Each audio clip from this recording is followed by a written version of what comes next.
My wife raised her glass and said loud enough for the whole ballroom to hear, "This is my lazy fat husband." Laughter burst out like someone struck a match in dry hay until the CEO cleared his throat and said, "Sarah, he's the boards man." For a second, nobody moved. The laughter didn't fade so much as it stopped like a radio that got switched off mid-song. I heard a fork scrape a plate. I heard ice settle in a glass. I even heard the faint buzz of the overhead lights, and I realized how quiet a room full of people can become when they suddenly remember they have mortgages. Sarah spat out her wine. It wasn't a delicate little cough either. It was a full shock spray that caught the light like a crimson mist.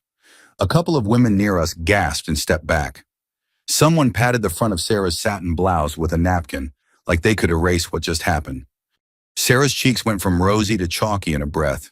Her eyes snapped to mine wide and furious, like I'd planned it all, like I'd hidden a landmine under her high heels. I didn't move. I stood there with a paper cup of hotel coffee in my hand, weak, bitter, and lukewarm, because I'd gotten it from the refreshment station on my way over. And that's the kind of detail that sticks with you in a moment like this. Not the music, not the glittering Christmas lights draped over the stage, not the giant Happy Holidays banner hung crooked above the dance floor. No, it's the coffee, it's the napkin, it's the way your wedding ring feels suddenly too tight on your finger. Greg Hollis, our CEO, looked over the rim of his glasses, expression calm as a Sunday sermon. He didn't raise his voice. He didn't smile. He simply let the words land. He's the boards man. The boards man. It sounded like something out of an old Western my father used to watch, some quiet fellow who rode into town without a gun showing, and everybody with dirty hands started sweating. Sarah's mouth opened, closed, opened again. "Greg," she said, voice pitched too bright, too quick. What is this?" Greg's gaze didn't leave her face. "It's not this, Sarah. It's reality." A few people chuckled nervously, then stopped when no one else joined in. The room shifted the way a crowd shifts when they smell smoke, but don't see flames yet. Men in sport coats looked down at their shoes. Women in sequined dresses suddenly found their bracelets fascinating. Somebody's phone screen lit up, then went dark fast like they'd been caught. Sarah turned toward me so sharply her earring swung. "Ray," she hissed through a smile that wasn't a smile at all. "What did you do?" I could have said a dozen things. I could have snapped back. I could have enjoyed the moment. But that wasn't me. I set my coffee cup down on the edge of the round table beside us. I smoothed my hand over my shirt front like I was brushing off dust. My heart was beating steady, but deep down under the calm, something old and heavy had started to shift. Something that had been stuck in place for years. "I didn't do anything tonight," I said quietly. "You did." Her eyes narrowed. "Don't play games with me." Greg cleared his throat again, a gentle sound that somehow carried through the entire ballroom. "Ladies and gentlemen," he said, "if you'll excuse us for a moment." He nodded toward a side door near the stage. Two men I didn't recognize, older, dressed plain, but expensive, no company logos, were standing there like they'd been waiting. One had silver hair and a face like carved wood. The other carried a thin leather folder under his arm. Boardmen, if I had to guess. Sarah followed Greg's glance and went still. Her lips pressed together so hard they turned pale. She knew those faces, or she knew what they meant. "Greg," she whispered, but now the edge in her voice was gone. Now it was something else. Fear. And for the first time in a long time, Sarah looked at me like she didn't know me. That was the hook right there in that silence. That was the moment the weight of 30 years shifted like an old house settling on a new foundation. But if you want to understand how we got there, how I, Ray Carter, age 55, born and raised outside Ottumwa, Iowa, ended up being called lazy by my own wife in front of a room full of her coworkers, you've got to go back a ways. Not to the beginning of our marriage, not even to the day she first started looking through me instead of at me. You've got to go back to the day I stopped being useful in the way she wanted. Because that's what it really was with Sarah, usefulness. I used to be useful. I used to walk into a room and people would stand up straighter. Not because I had money or power. Lord knows I didn't come from money, but because I had a reputation. I was the guy who knew the rules, and more importantly, I knew why they existed. I spent most of my working life in risk and compliance for Midwestern manufacturing outfits, paper mills, plastics, distribution warehouses. Places where honest folks clocked in at 6 a.m. and expected their paychecks to clear and their pensions to still be there when their knees gave out. My last full-time job before everything changed was with Hawthorne Logistics, headquartered in Des Moines. Nothing fancy. Brown brick building parking lot full of pickup trucks and Camrys a flag out front that snapped in the winter wind. I wasn't a vice president. I wasn't anybody you'd see in a magazine. I was the man who got called when something smelled off. A vendor contract that didn't add up. A manager trying to bury an incident report. An expense account that suddenly ballooned like a tick on a hound dog. I didn't yell. I didn't make speeches. I just asked questions until the truth came out, and I wrote everything down. Old habit. My dad worked the line at John Deere. He used to say, "Boy, if it ain't written down, it didn't happen." He'd tap his temple like that was where you stored the real stuff, but he always kept a notebook in his shirt pocket anyway. Sarah loved that about me in the early years. She'd brag to her friends back when her friends were still people from town and not just sleek co-workers with perfect hair about how dependable I was, about how I handled things, about how nothing rattled me.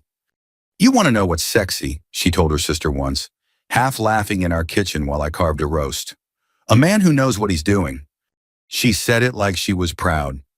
We lived in a modest ranch house, then on the south side of Des Moines, not far from a Casey's gas station, where the coffee was always too hot, and the breakfast pizza smelled like salvation at 5 in the morning. We weren't rich, but we weren't hurting. We did Friday fish fries at the VFW Post off Army Post Road. We saved. We paid our bills. We took one good vacation a year, nothing fancy, usually Branson or Wisconsin Dells. Sarah worked her way up, though. She had drive like I'd never seen. Started in accounts payable, then moved into operations support, then got a role in vendor relations. She learned the corporate language synergy deliverables optics. She stopped saying folks and started saying stakeholders. And I cheered her on. I meant it. I liked seeing her succeed. But somewhere along the line, her success became the only thing that mattered. Then my body failed me. It wasn't dramatic. No car crash. No heart attack in the driveway. Just the slow grind of years catching up. A back injury from lifting boxes in an audit room one winter when we were short-staffed. A knee that started swelling like it had a mind of its own. A doctor who looked at my chart and told me plain as day, "Ray, you keep doing 12-hour days and hauling files like you're 25, you're going to end up not doing anything at all." That was the first crack. The second crack came when my mother started slipping. Mom had always been sharp. She could balance a checkbook faster than any banker. She could remember everybody's birthday. Then she forgot the oven on. Then she forgot my name for a second, then laughed it off like it was nothing. By the time the diagnosis came early, Alzheimer's, Sarah's career was accelerating like a truck going downhill with bad brakes, and my life was slowing down like molasses in January. Someone had to take Mama to appointments. Someone had to make sure she ate.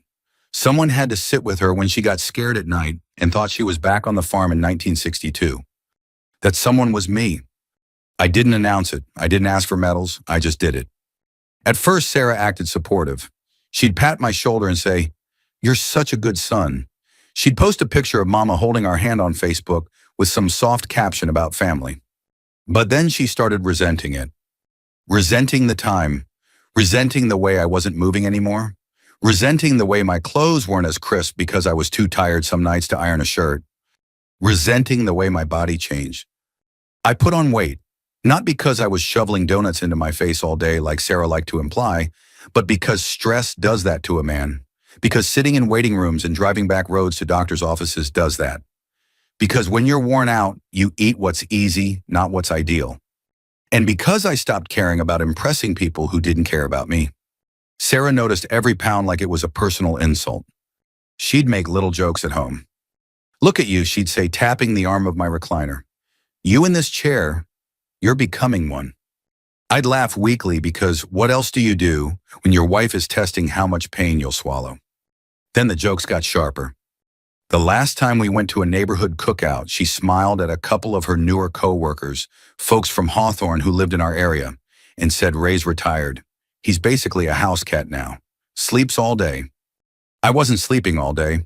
I'd been up at dawn scraping ice off Mama's windshield and driving her to a neurologist in West Des Moines. But Sarah liked the picture she painted better than the truth.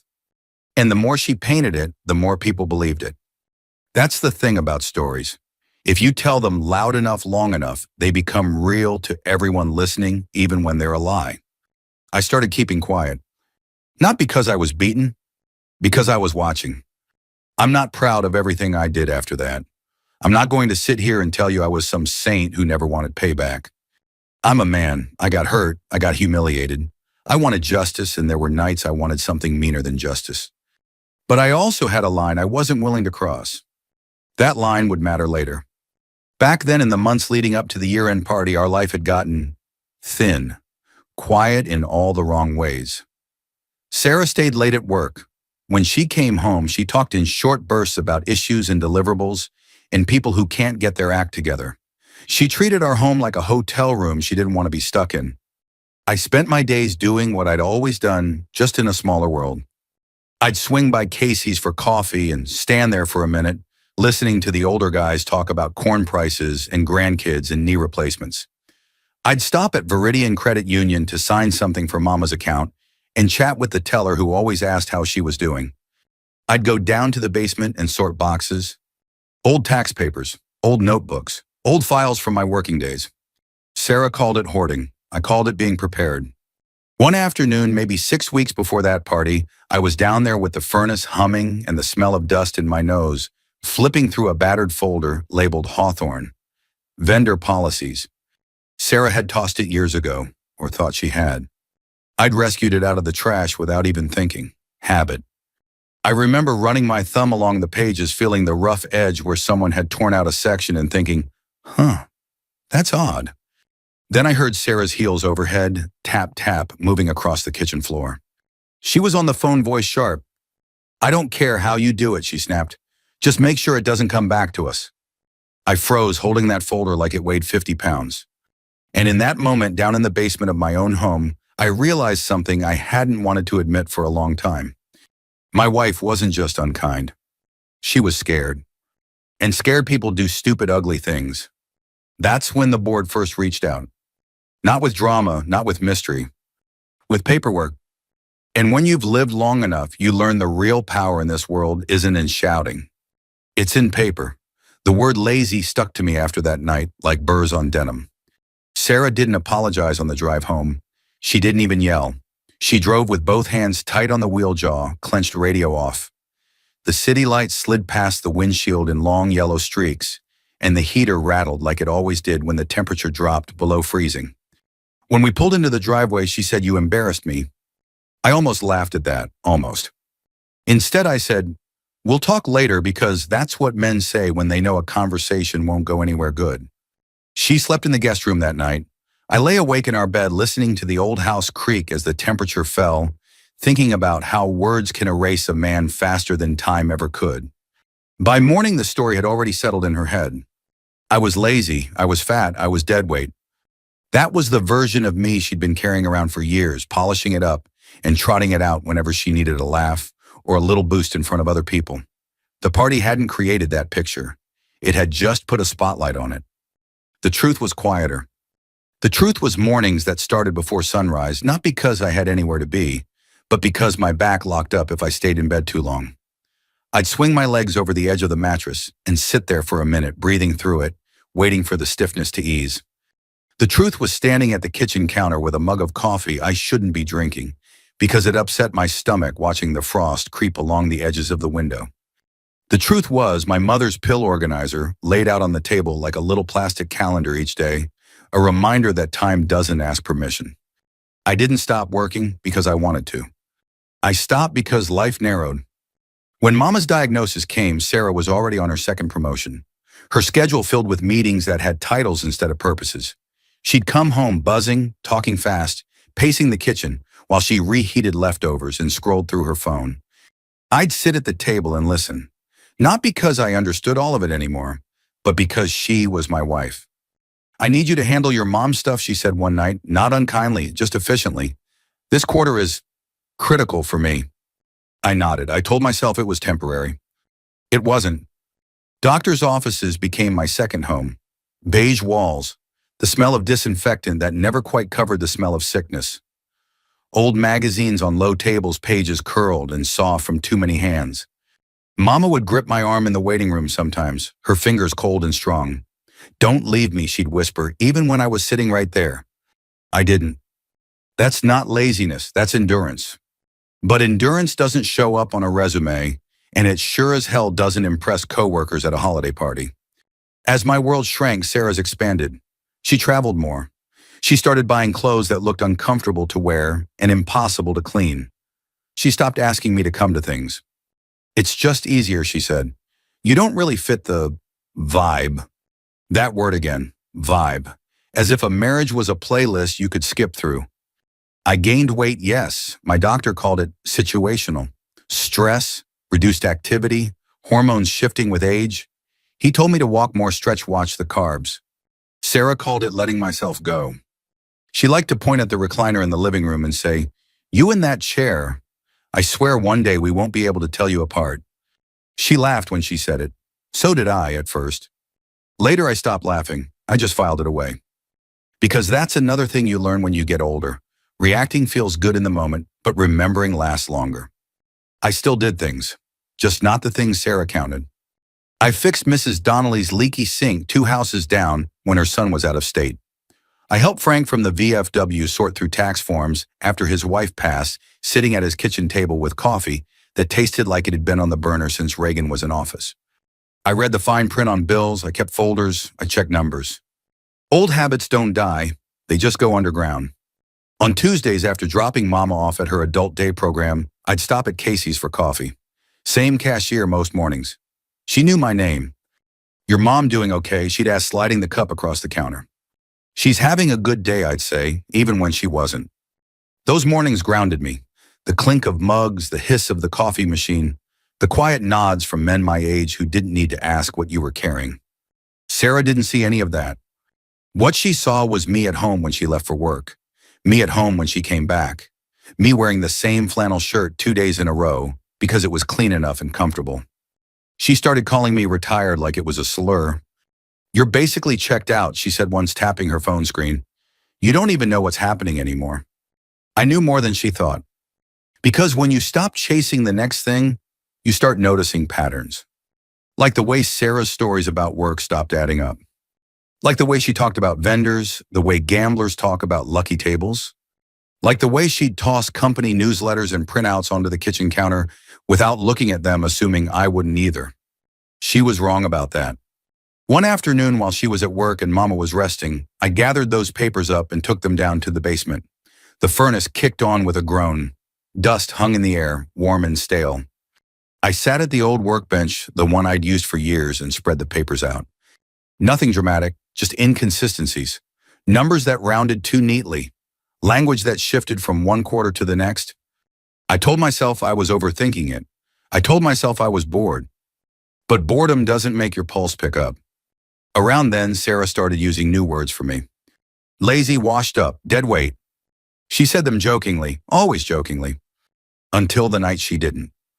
It was a Friday, meatloaf night. Mom had gone to bed early, confused and tired. Sarah came home late, heels clicking sharp against the floor. She looked at me on the couch, papers stacked neatly on the coffee table, and said, "What are you even doing all day?" I looked up at her, paying attention. She laughed. "To what reruns?" That laugh sounded too much like the one at the party. Light, dismissive, certain. I didn't answer.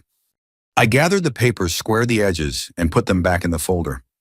Because sometimes the most dangerous thing you can do is stay quiet and keep your eyes open. And sometimes the man everyone thinks is lazy is the only one still doing the work. The call came on a Tuesday morning, the kind of gray Iowa morning where the sky sits low and heavy, like it's thinking about snow, but hasn't committed yet. I was in the kitchen rinsing out my coffee mug when my phone buzzed on the counter. Unknown number, Des Moines area code. I almost let it go to voicemail, almost. "Ray Carter," I said. There was a brief pause, the kind that tells you the person on the other end is measuring their words. "Mr. Carter," a man said, voice calm, and practice, "my name is Thomas Heller. I'm calling on behalf of the board of directors at Hawthorne Logistics." I turned off the faucet. The kitchen suddenly felt very quiet. "Yes," I said. "We'd like to speak with you," he continued, "privately, In person if possible. I leaned back against the counter and crossed my arms. About what? Another pause, longer this time. About some concerns, he said carefully. Concerns that touch on areas you're familiar with. That word again, familiar. I looked out the window at the bare branches in our backyard, the ones I'd trimmed myself years ago. I don't work there anymore, I said. We know, Heller replied. That's part of why we're calling. We agreed to meet the next day at a law office 2 blocks from the Polk County Courthouse. Nothing fancy.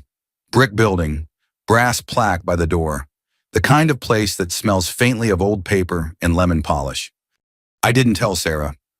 That omission sat in my chest like a stone all afternoon. But there are moments in a marriage, especially a tired one, when you know the truth won't be met with curiosity. It'll be met with suspicion or ridicule or worse.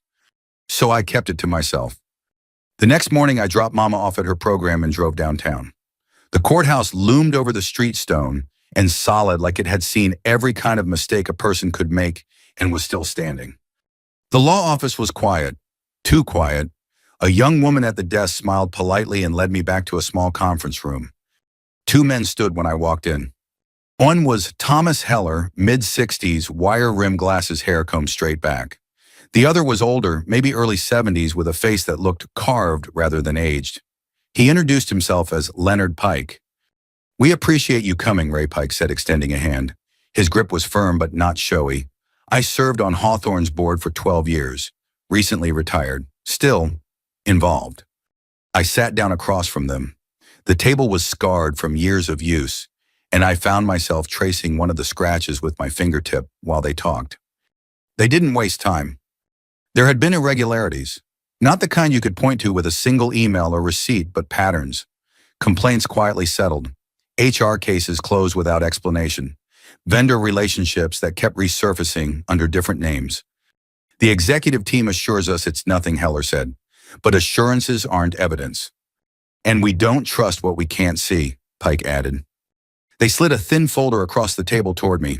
No logos, no drama. Inside were copies of reports, sanitized, summarized, but familiar enough that my stomach tightened as I flipped through them. I recognized the language, the cadence, the way problems were softened until they almost disappeared. Why me, I asked. Heller folded his hands. Because you understand compliance the way it used to be understood. Not as a weapon, not as theater, as protection. Pike nodded. And because you're not part of anyone's circle anymore. That landed harder than they probably intended. I sat back and considered it. Thought about Sarah's laugh. Thought about the folder in my basement. Thought about Mama's trembling hand in the waiting room. What are you asking, I said. Pike leaned forward. We'd like you to act as a confidential advisor to the board. Quietly review materials, identify risks, tell us where to look. And if I find something I asked, then we act, Heller said. By the book. I stared at the tabletop. The old me would have jumped at the chance. The younger me would have felt flattered. The man I was now felt tired. Why the secrecy, I asked. Because the moment this becomes known, Pike said, evidence disappears. Stories change. People lawyer up.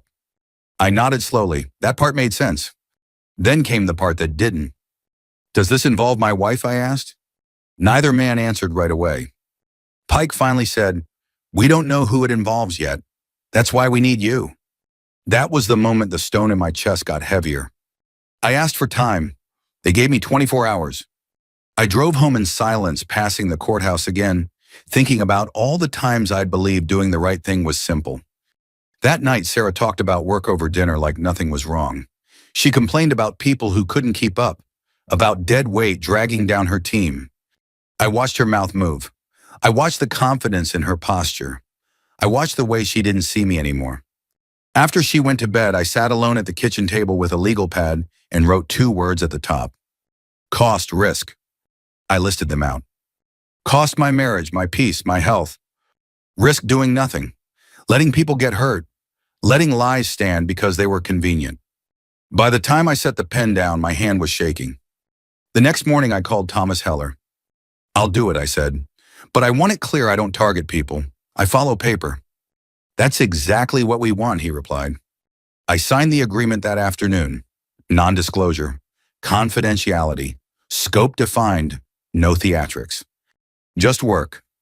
That's how I became what Greg Hollis would later call the boards man.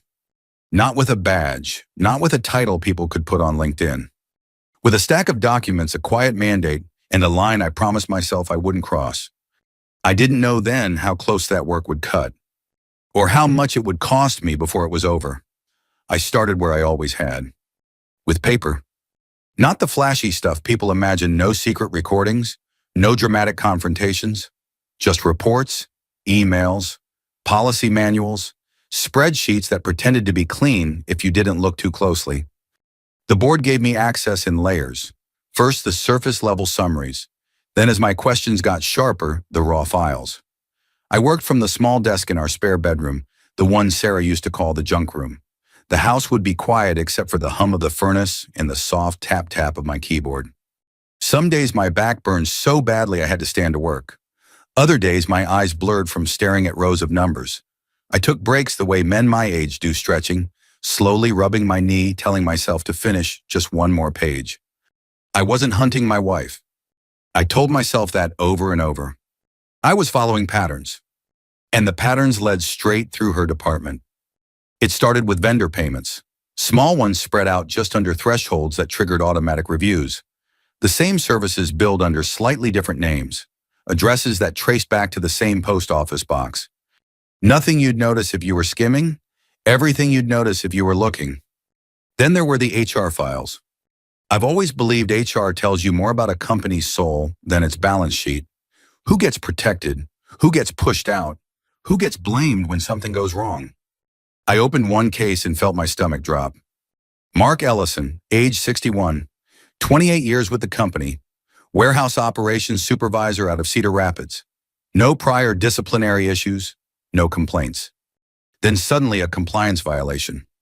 Failure to follow updated vendor procedures. The file said he'd been warned. The file said he'd been trained. The file said he'd been uncooperative. The file lied. I checked the timestamps. The training acknowledgement was dated 2 days after the violation. The warning email came from an address that didn't exist anymore. Someone had retrofitted the story. Mark Ellison had been fired. I sat back in my chair and closed my eyes. I could picture him without ever meeting him, same age bracket as me, probably planning his retirement down to the month. Probably thought he was safe. I dug deeper. Another case, younger this time. Emily Vargas, early 30s, data analyst, raised concerns about vendor irregularities, asked questions in writing. Within 3 weeks, she was written up for attitude issues. 2 weeks after that, she was gone. Her final note in the file was a single-line employee, not a good culture fit. Culture fit? I leaned back and stared at the ceiling. The spare bedroom smelled faintly of old books and cedar. I thought about Mama's hands shaking when she signed her name. About Frank at the VFW asking me if he'd filled out a form right. These weren't numbers, these were people. That was the moment it stopped being abstract. I requested a meeting with the board's outside counsel. We sat in a small conference room with a speakerphone in the middle of the table, the kind that makes every cough sound like thunder. This isn't sloppy management, I said. It's directed.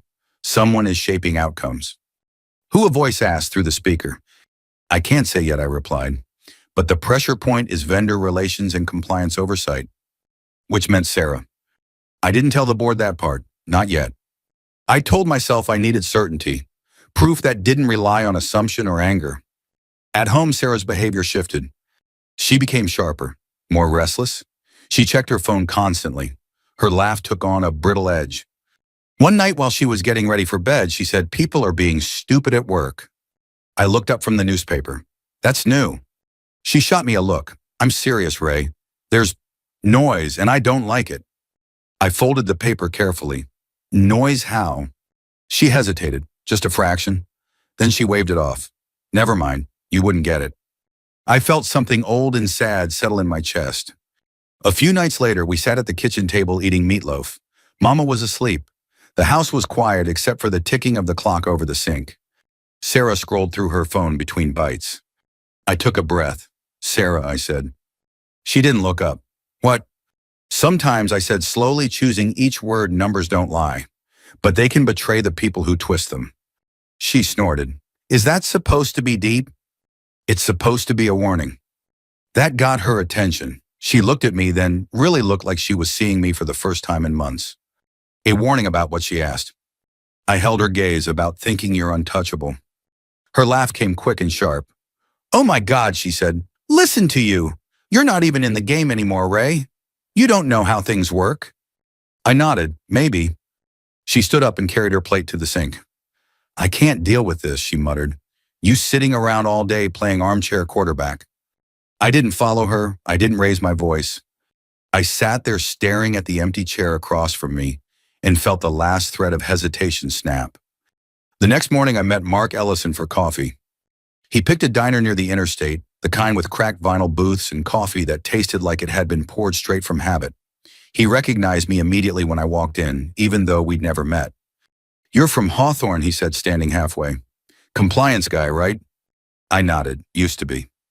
He looked relieved. Tired, but relieved. We talked for an hour.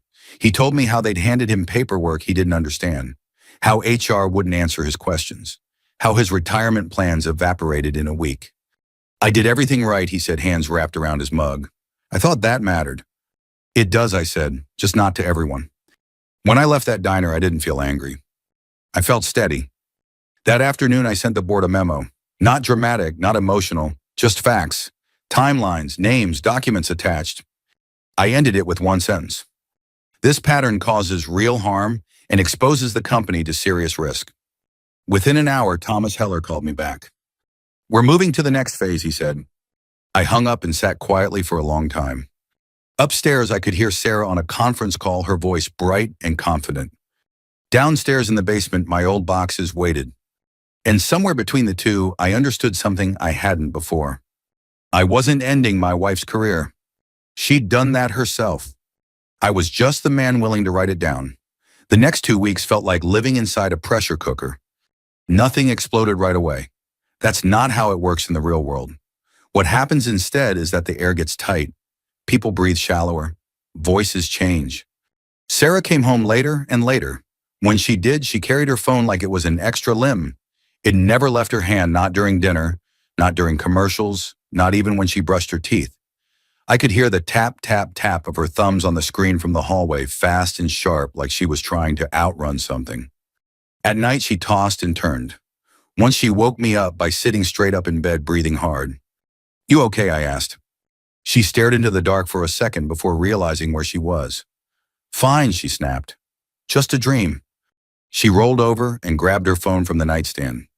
I lay there listening to the faint buzz of notifications coming in and going unanswered. Somewhere down the street, a truck engine coughed to life. The old clock in the hallway ticked on, steady and patient. Pressure. At work, the board moved quietly but decisively. Calendar holds started appearing on executive schedules, special review, document preservation, policy alignment session. Harmless titles that made people nervous anyway. Outside counsel requested backups of emails. HR was instructed not to close any cases without review. Sarah noticed. She stopped joking about work, stopped bragging. Her stories turned clipped and defensive. They're overreacting, she said one night, pacing the kitchen. This is what happens when people panic.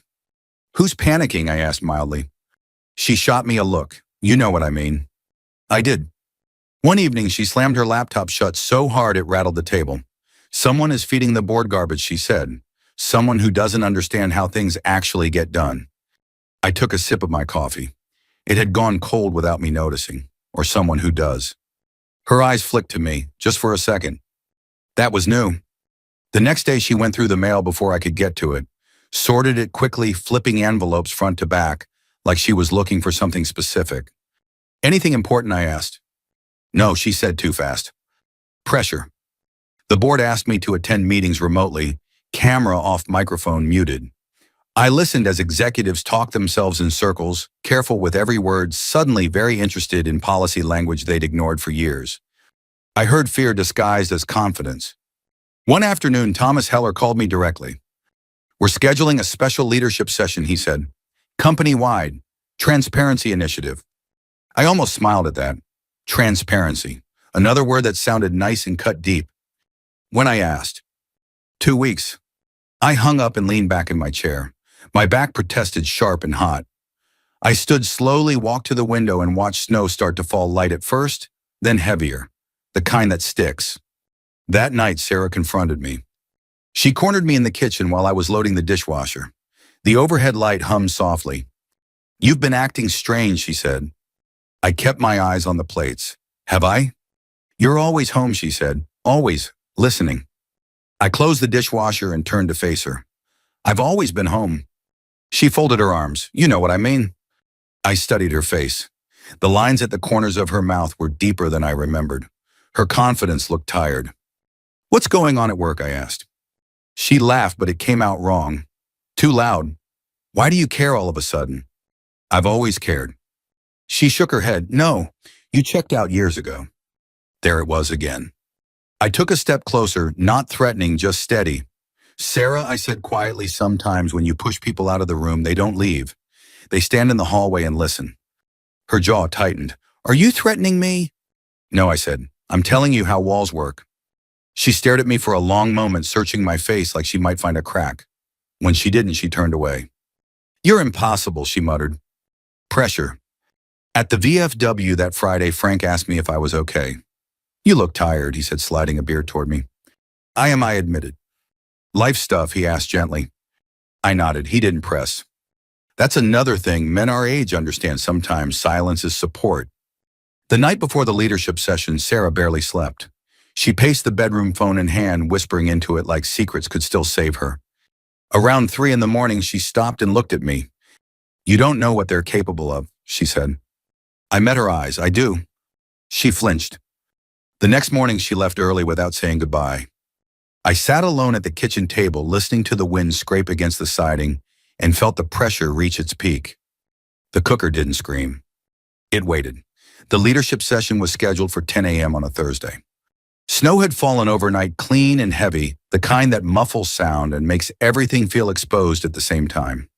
I drove downtown early, parked a block from the building, and walked the rest of the way, with my hands in my coat pockets, breath clouding in front of me. Hawthorne's main conference hall sat on the second floor, a wide room with a low stage, rows of chairs, and a wall of windows that looked out over the river. I'd sat in that room dozens of times over the years. Training sessions, safety briefings, quarterly updates where nothing important ever seemed to happen. Today was different. The room filled slowly. Executives clustered together, talking in hushed tones. HR reps sat stiffly, legal pads balanced on their knees. A few managers glanced around like they were trying to spot an exit. Sarah came in last. She wore a tailored gray suit and heels that clicked sharply against the floor. Her hair was perfect. Her smile was practiced. She took a seat near the front and crossed her legs, phone face down in her lap. She didn't look at me. I took a seat 2 rows back off to the side. No spotlight, no introduction. Just another man in a room full of people who suddenly realized how small they were.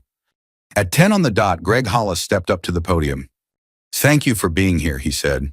His voice was steady, but his eyes flicked briefly toward the back of the room, toward the 2 men standing near the wall.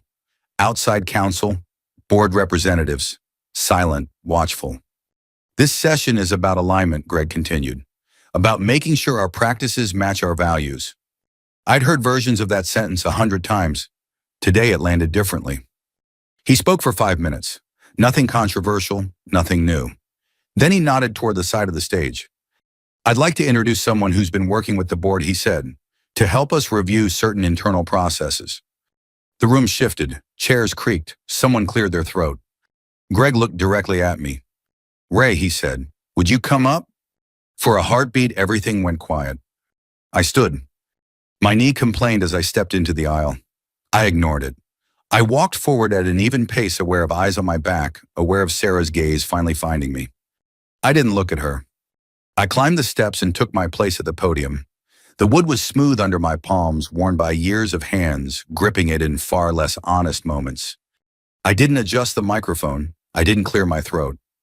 "I'm not here to embarrass anyone," I said. My voice carried without effort.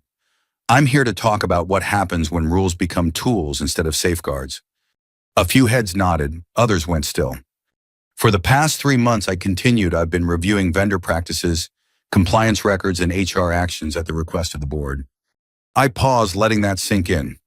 I followed the paper, I said, and the paper tells a story. I clicked the remote in my hand. The screen behind me lit up with a simple timeline. Dates, names, no colors, no drama. I walked them through it slowly. Vendor payments split to avoid review thresholds. Training acknowledgments signed after violations. HR complaints closed without investigation. With each point, I saw faces change. Some went pale, some hardened, some dropped their eyes to the floor. Then I reached the slide I'd been waiting for. A single name appeared on the screen. Sarah Whitman. There was a collective intake of breath. Sarah stood halfway out of her chair before she realized what she was doing. Her hands trembled as she pressed them against the seat. "This is a mistake," she said, voice high. "You can't." I held up a hand, not to silence her, to steady the room. "The findings show a pattern," I said evenly, one that led to the termination of employees under false pretenses and the suppression of legitimate concerns. I turned slightly, finally looking at her. "Mark Ellison," I said. "Emily Vargas." Her mouth opened, closed. "These actions expose the company to significant legal and ethical risk," I continued. "They also cause real harm." I stepped back from the podium. The board's outside counsel took my place, speaking in measured tones about policy breaches and next steps, about for cause, about referrals. Sarah sank back into her chair. When it was over, the room didn't erupt. There was no shouting, no applause. Just silence. The kind that presses in on you until you can hear your own heartbeat. Sarah found me in the hallway afterward. Her face was pale makeup cracked at the edges like dry paint. How she whispered. I looked at her for a long moment. "Patience," I said, "and paper." She stared at me like she was seeing a stranger. Maybe she was. I walked past her and out into the cold.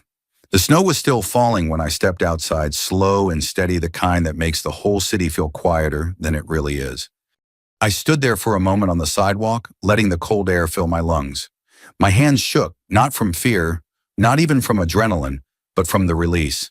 Like a rope finally slack after being pulled too tight for too long. Behind me, the building hummed with activity, phones ringing, doors closing, careers recalculating themselves in real time. I didn't look back. Sarah didn't come home that night.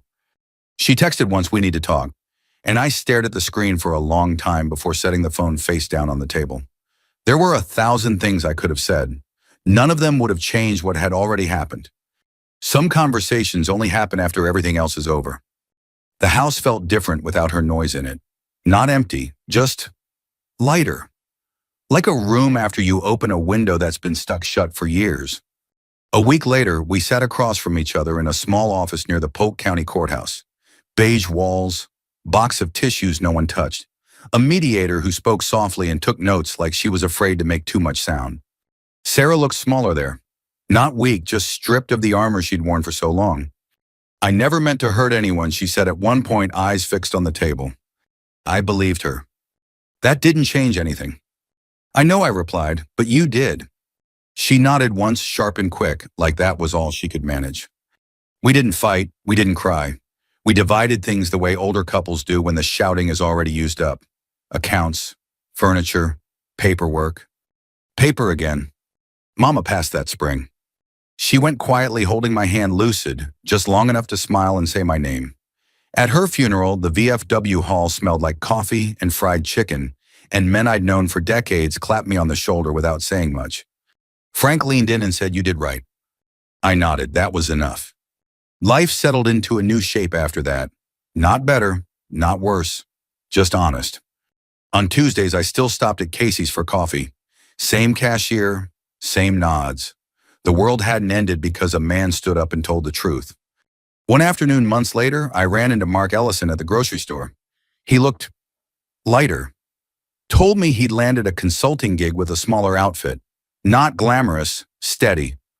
"Thank you," he said, "for not looking away." That stayed with me. The thing about being underestimated is this: it gives you room to see clearly. While other people are busy talking, you can listen. While they're posturing, you can prepare. Dignity doesn't shout, it waits. These days I eat dinner at a little diner off the highway once a week. Vinyl booth, cheap steak, coffee refilled without asking. I sit there sometimes watching the snow blow sideways across the parking lot and I feel freer than I have in years. Not because I won, because I stopped pretending. If this story struck a nerve, if you've ever been laughed at, overlooked, or written off, remember this: quiet people aren't empty. They're often full of things that matter. And if you know someone who needs to hear that, share this with them. Sometimes all it takes is a reminder that being underestimated is not the end of the story. It's the beginning.